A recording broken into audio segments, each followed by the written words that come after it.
Барлықтарыңызға сәлем, каналыма қош келдіңіздер. Қазақша контентті қолдап, менің әр салған видеоларыма лайк басып, пікір қалдыра отырыңыздар. Бүгін осындай жұмсақ әрі биік топ-томпақ болып пісетін қимақтар дайындайтын боламын. Ол үшін бір жұмыртқаға қантты, тұзды қосып, әбден қант ерігенше араластырып аламыз.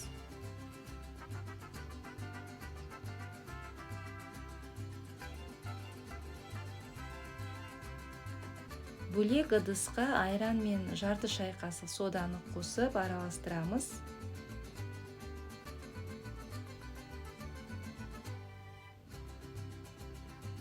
Айранды құйып, үстіне ұнды салып араластырамыз.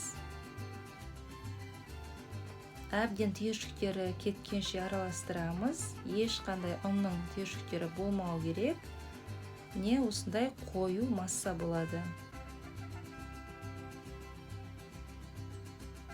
Енді табамызды қыздырып, май құйып, бір ас қасық көлемінде саламыз. Пештің астын қатты қыздыруға болмайды, себебі арасы піспей қалады. Орташа отта пісіреміз. Қимақтарды құйып шыққаннан кейін бетін қақпағымен жауып қоямыз. Қимақтың астын қызарғаннан күтеміз. Қимақтар қызарғаннан кезде астын аударып, екінші жағын пісіріп аламыз.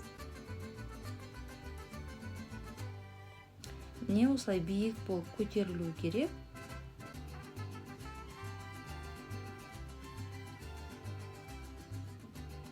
Барлығын осылай пісіріп аламыз.